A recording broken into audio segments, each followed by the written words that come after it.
आपको सीधे लिए चले दिल्ली के रामलीला मैदान। वहां पर इंडिया अलायंस की महारैली में बोल रहे हैं अखिलेश यादव। सुन बात। दिल्ली से जो बाहर जा रहे हैं आज, वो हमेशा हमेशा के लिए बाहर जा रहे हैं। ये लोग जो नारा देते हैं 400 पार, ये लोग जो नारा दे रहे हैं 400 पार, अगर आपके 400 पार हो रहे थे तो आम आदमी पार्टी के नेता से आपको घबराहट किस बात की है? किस बात की घबराहट है? आपने अरविंद केजरीवाल मुख्यमंत्री को जेल भेज दिया, मुख्यमंत्री हेमंत सोरेन को जेल भेज दिया। और मैं तो उस उत्तर प्रदेश से आता हूं जिस उत्तर प्रदेश के लोगों ने भारतीय जनता पार्टी को मौका दिया, उनका स्वागत किया। लेकिन याद रखें, उत्तर प्रदेश के लोग अगर स्वागत करते हैं तो समय आने पर धूमधाम से विदाई भी करते हैं। और जो आपने चुने हुए मुख्यमंत्रियों को जेल भेजा है, न केवल भारत के लोग बल्कि दुनिया के लोग भारतीय जनता पार्टी पर थू थू कर रहे हैं। आपने चुने हुए लोगों को, मुख्यमंत्रियों को जेल भेज दिया।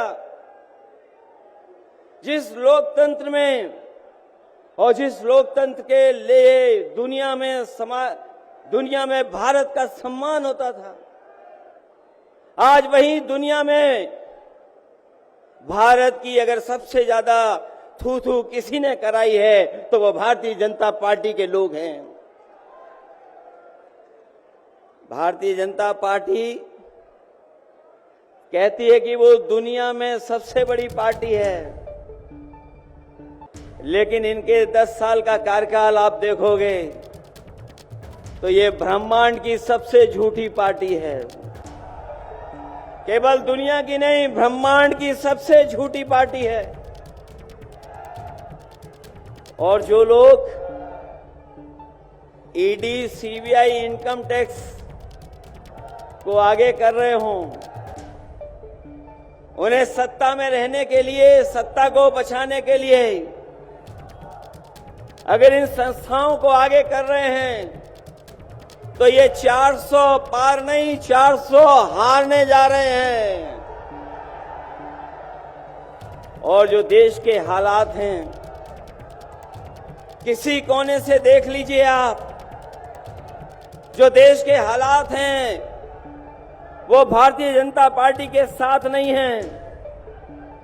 अगर भारतीय जनता पार्टी हमारे गठबंधन के नेताओं के बारे में जो बातें रख रही है, आज तो देश जान गया है। ईडी, सीबीआई से डरा करके इन्होंने सबसे ज्यादा चंदा वसूलने का काम अगर किसी ने किया है तो भारतीय जनता पार्टी के लोगों ने किया है। ये जो वसूला गया है चंदा, इसको दबाने के लिए जो विपक्षी नेता हैं उन पे झूठे मुकदमे लगाए जा रहे हैं। इस बार चुनाव आने जा रहा है, मैं आपसे अपील करना चाहता हूं, इन्हें हराओ, इन्हें वापस भेजो। क्योंकि अगर देश बचाना है तो हमारे आपके वोट से बचेगा, वोट से ही लोकतंत्र बचेगा, वोट से ही संविधान बचेगा, वोट से ही आरक्षण बचेगा और वोट से ही हमारे देश की आबादी के 90% लोग जो पीड़ित हैं उनको बचाने का काम होगा। मुझे उम्मीद है कि आज जो रामलीला मैदान से संदेश जा रहा है, ये देश के कोने कोने मर जाएगा। और जब चुनाव शुरू हो गया है तो वोट पड़ेगा तो न केवल दिल्ली से भारतीय जनता पार्टी साफ होगी बल्कि देश से भी भारतीय जनता पार्टी साफ होने जा रही है। मैं एक बार फिर आम आदमी पार्टी के तमाम नेता कार्यकर्ताओं का धन्यवाद देता हूं और भी दल के जो कार्यकर्ता नेता आए हैं मैं उनका विशेष आभारी हूं कि इस कार्यक्रम को सफल बनाने का काम किया। बहुत बहुत धन्यवाद आपका। अब आइए सीधे आपको रामलीला मैदान लिए चले, संबोधित कर रहे हैं राहुल गांधी रैली को, सुनवाते हैं। स्टेज पे इंडिया गठबंधन के वरिष्ठ नेता खारगे जी, सोनिया जी, शरद पवार जी, भगवंत मान जी, चंपा सोरेन जी, अखिलेश यादव जी, तेजस्वी यादव जी, सीताराम येचुरी जी, फारूक अब्दुल्ला जी, डी राजा जी, भट्टाचार्य जी, महबूबा मुफ्ती जी, डेरेक ओब्रायन जी, कल्पना सोरेन जी, त्रिची सिल्वा जी, सुनीता केजरीवाल जी, देवराजा जी, तिरुतोल जी, खुरुम अनिस उमर जी, और स्टेज से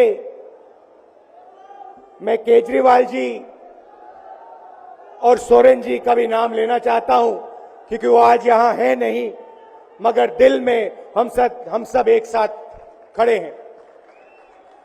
भाइयों और बहनों, इंडिया गठबंधन के कार्यकर्ताओं, आप सबका यहां बहुत बहुत स्वागत, नमस्कार।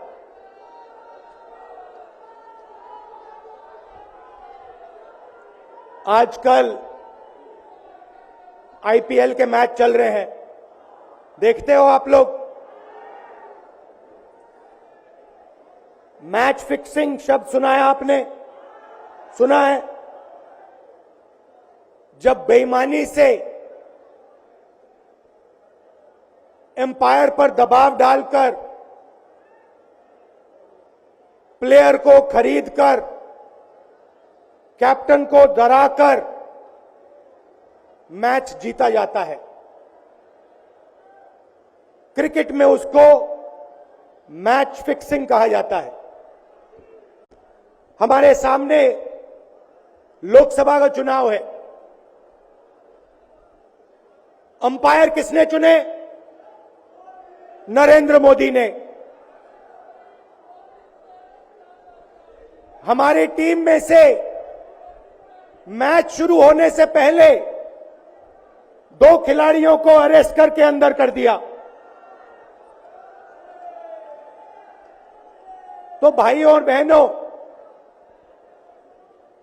ये जो चुनाव हो रहा है, नरेंद्र मोदी जी इस चुनाव में मैच फिक्सिंग करने की कोशिश कर रहे हैं। ये जो उनका 400 सीट का नारा है, ये बिना ईवीएम के, बिना मैच फिक्सिंग के, बिना सोशल मीडिया और प्रेस पर दबाव डालकर खरीदकर, ये 180 पार नहीं होने जा रहा है। सब मिलाकर आप देखिए, कांग्रेस पार्टी विपक्ष की सबसे बड़ी पार्टी है। हमारे सारे के सारे बैंक अकाउंट बंद कर दिए गए हैं। चुनाव के बीच में देश की सबसे बड़ी ऑपोजिशन की पार्टी के सारे अकाउंट बंद कर दिए। हमें कैंपेन चलाना है, हमें लोगों को प्रदेशों में भेजना है, पोस्टर लगवाने हैं। सारा का सारा जो हमारे रिसोर्सेज हैं, बैंक अकाउंट बंद कर दिए गए। तो कांग्रेस सांसद राहुल गांधी को आप सुन रहे थे, केंद्र सरकार पर वो भी अलग अलग मसलों पर हमला बोलते हुए नजर आ रहे हैं। दिल्ली में विपक्षी गठबंधन इंडिया की लोकतंत्र बचाओ रैली, अलायंस के सभी घटक शामिल, मंच से हुंकार भर रहे हैं विपक्ष के दिग्गज। विपक्ष की लोकतंत्र बचाओ रैली में खड़गे राहुल गांधी, शरद पवार, उद्धव, अखिलेश, भगवंत मान समेत कई दिग्गजों का लगा है जमावड़ा। सुनीता केजरीवाल भी पहुंची। विपक्ष के मंच से उद्धव ठाकरे की हुंकार, अब की बार बीजेपी तड़ीपार का दिया नारा, कहा एक व्यक्ति एक पार्टी की सरकार को हटाना जरूरी। तेजस्वी यादव का पीएम मोदी पर प्रहार, बोले देश में अघोषित इमरजेंसी जैसे हालात हैं, वो आंधी की तरह आए थे, तूफान की तरह जाएंगे। विपक्ष की रैली में हेमंत सोरेन की पत्नी कल्पना सोरेन ने कहा, कोई भी पार्टी जनता से बड़ी नहीं, इंडिया झुकेगा नहीं, रुकेगा नहीं का नारा उन्होंने बुलंद किया। विपक्ष की रैली में सुनीता ने केजरीवाल को बताया शेर, पढ़ा जेल में बंद सीएम केजरीवाल का संदेश, मुफ्त बिजली, समान शिक्षा समेत 6 गारंटी को पूरा करने का किया दावा। इंडिया ब्लॉक पर बीजेपी प्रवक्ता सुधांशु त्रिवेदी का हमला, कहा गुनाहों को छिपाने के लिए एकजुट हो रहे हैं सभी। टीएमसी नेता महुआ मोइत्रा ने केजरीवाल की गिरफ्तारी पर कहा, यह शर्मिंदगी भरा है कि हमारे लोकतंत्र पर यूएन ने उठाई सवाल। विपक्ष की रैली पर बोले हरदीप सिंह पुरी, गलत नैरेटिव फैलाने की कोशिश कर रहा है विपक्ष। बीजेपी नेता शाजिया इल्मी ने साधा निशाना, कहा झाड़ू का आंदोलन अब शराब पर जाकर खत्म होगा। प्रधानमंत्री मोदी ने ट्वीट कर कच्चा थीवू द्वीप के मुद्दे पर कांग्रेस को घेरा, कहा कांग्रेस का इतिहास भारत तोड़ने वाला रहा है, टापू को कांग्रेस सरकार ने देश से दूर किया। गृह मंत्री अमित शाह का भी कांग्रेस पर हमला, लिखा कांग्रेस ने स्वेच्छा से कच्चा थीवू छोड़ दिया और उन्हें इसका कोई पछतावा भी नहीं। थोड़ी देर बाद पीएम मोदी यूपी के मेरठ से चुनाव प्रचार की करेंगे शुरुआत, एनडीए के कई बड़े नेता भी होंगे शामिल। पश्चिम बंगाल के नदिया में टीएमसी उम्मीदवार महुआ मोइत्रा के समर्थन में ममता की रैली, बोली राज्य में सीएए या एनआरसी लागू नहीं होने देंगे। बीजेपी ने जारी की 11 उम्मीदवारों की 8वीं सूची, दूसरे दलों से आने वाले नेताओं को दी गई है तरजीह। कुशीनगर लोकसभा सीट से स्वामी प्रसाद मौर्य लड़ेंगे चुनाव, देवरिया सीट से एसएन चौहान को बनाया गया उम्मीदवार। स्वामी प्रसाद मौर्य का मोदी सरकार पर बड़ा हमला, बोले केंद्र सरकार ईस्ट इंडिया कंपनी से भी बदतर है। यूपी में आज पल्लवी पटेल के साथ मिलकर तीसरे मोर्चे का ऐलान कर सकते हैं असदुद्दीन ओवैसी, सूत्रों के मुताबिक आज लखनऊ में अंतिम दौर की बातचीत के बाद ऐलान हो सकता है। बारामती से सुनेत्रा पवार की उम्मीदवारी पर सुप्रिया सुले ने कहा, शरद पवार को हराने के लिए बीजेपी ने हमारे परिवार को तोड़ा, सुनेत्रा पवार मेरी मां समान है। आप छोड़कर आए सुशील रिंकू को पंजाब के जालंधर, कांग्रेस छोड़ने वाले रवनीत सिंह बिट्टू और परनीत कौर लुधियाना और पटियाला से बनाई गई हैं उम्मीदवार। सूत्रों के मुताबिक गरीबों, युवाओं, किसानों और महिलाओं को ध्यान में रखकर बनाया जा रहा है बीजेपी का घोषणा पत्र। पहले फेज के मतदान से पहले बीजेपी जारी कर सकती है अपना मैनिफेस्टो। आज केंद्रीय गृह मंत्री अमित शाह का राजस्थान का चुनावी दौरा, जयपुर में लोकसभा की कोर कमेटी की बैठक में शामिल होंगे, सीकर में रोड शो करेंगे गृह मंत्री अमित शाह। पीएम मोदी 4 अप्रैल को बिहार में करेंगे चुनावी शंखनाद, जमुई की रैली में दिखेंगे एनडीए के दिग्गज। आज शाम 6 बजे दिल्ली में कांग्रेस केंद्रीय चुनाव समिति की बैठक, बिहार की सीटों पर लग सकती है मुहर, बिहार में कांग्रेस 9 सीटों पर लड़ रही है चुनाव। बिहार की 40 लोकसभा सीट पर महागठबंधन का फॉर्मूला तय, आरजेडी 26 सीट पर लड़ेगी चुनाव, कांग्रेस को 9 सीट और लेफ्ट को 5 सीट देने पर बनी है सहमति। पूर्णिया से नामांकन दाखिल करने की तैयारी में है कांग्रेस के पप्पू यादव, सूत्रों के मुताबिक नहीं मिलेगा कांग्रेस का सिंबल। पूर्णिया सीट को लेकर चिराग पासवान का महागठबंधन के नेताओं पर तंज, कहा विपक्ष में गठबंधन की मर्यादा को तोड़ा जा रहा है। आज से मध्य प्रदेश में कांग्रेस का एक वोट एक नोट अभियान, पार्टी का खाता सीज करने का मुद्दा मतदाताओं तक पहुंचाएंगे कांग्रेस। एमपी में कांग्रेस प्रत्याशी दिग्विजय सिंह पदयात्रा के जरिए करेंगे प्रचार, आज राजगढ़ की सुसनेर विधानसभा से करेंगे प्रचार अभियान की शुरुआत, 8 विधानसभाओं को करेंगे कवर।